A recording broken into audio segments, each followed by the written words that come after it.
신문 읽어주는 남자입니다. CNN이 북한이 발사한 그 발사체, 현재로선 미확인 물체라고 해야 될 것 같습니다. 영어로 하면 UFO.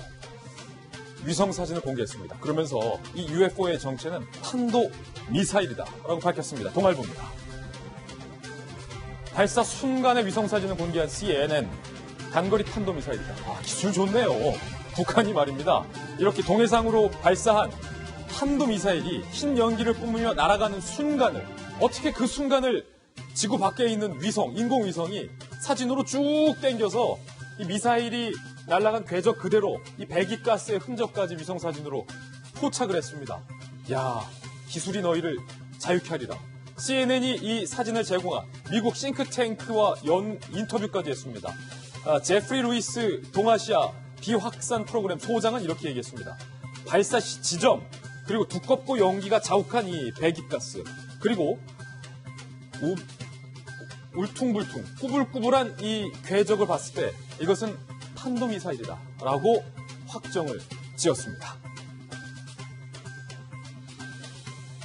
북한이 탄도미사일까지 쐈는데 과연 우리 정부는 이에 대해서 어떤 입장을 밝히고 있는 걸까요? 조선일보입니다.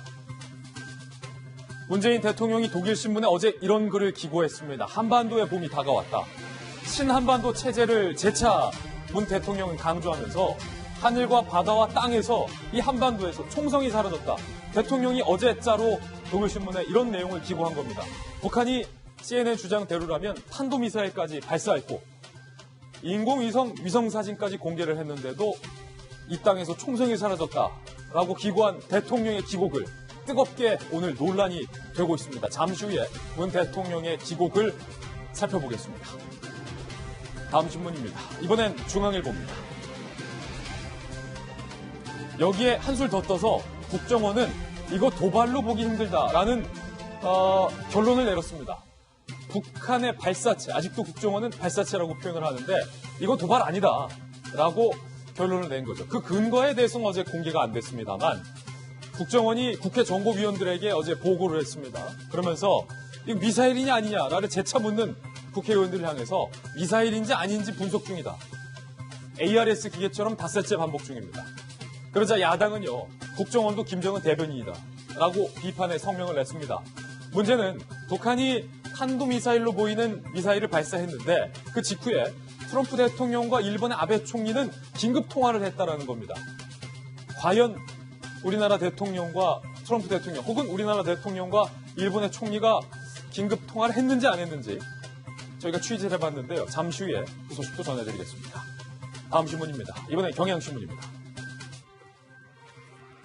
이번엔 국회 내부의 모습으로 이동을 해보겠습니다. 요즘 바른미래당이 다시 뜨거워지고 있습니다. 캐스팅 보트를 쥔 권은희, 이 권은희 의원의 손에 패스트트랙의 운명과 또 바른미래당 향후 지도부의 향방의 운명까지 달려있는 것 같습니다. 권은희 의원이 이렇게 얘기했습니다.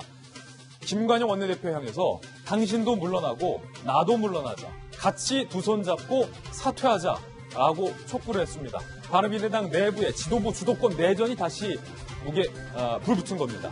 그런데 그 속내를 봤더니 유승민 의원과 안철수 전 대표가 다시 손을 잡았다라는 관측이 읽히고 있습니다. 두 사람이 다시 손을 잡고 현 체제인 손학규 대표와 김관영 원내대표의 체제를 밀어내고 있다라는 분석도 나오고 있는 상황입니다. 바른미래당의 내홍이 과연 어떻게 점치질지도 끝까지 지켜봐야겠습니다.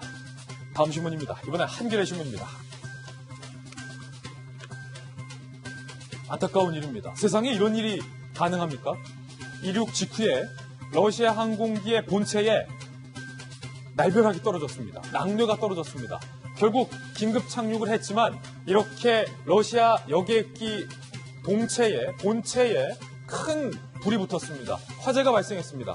결국 41명이 숨졌습니다. 어떻게 해서 41명이 숨진 건지, 아니 도대체 어떻게 이 비행기에 번개가, 낙뢰가 떨어진 건지 잠시 후 오늘의 하풀에서 상세하게 전하겠습니다. 다음 신문입니다. 이번엔 한국일보입니다.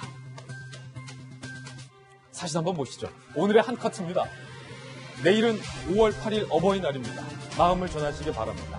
늘 건강하세요, 감사합니다, 사랑합니다, 여러 가지 감동적인 부모님에 대한 어떤 사랑을 담은 카드가 꽂혀있는 꽃들이 많습니다. 그런데 어버이들을 상대로 설문조사를 해봤는데요. 어버이날에 자녀로부터 가장 받기 싫은 선물 2위에 이 꽃이 랭킹됐다고 합니다. 꽃만 주면 안 된다라는 얘기겠죠. 그러면 가장 받고 싶은 선물 1위는 과연 무엇일지 잠시 후 오늘의 하프에서 전해드리겠습니다. 미리 좀 예상이 됩니다. 1등 선물이 뭔지. 저도 아직 양가 부모님에게 어떤 선물을 드려야 될지 결론은 못 내는데 잠시 후에 오늘의 하프를 들어보고 결론 내리겠습니다. 지금까지 신문 읽어주는 남자였습니다.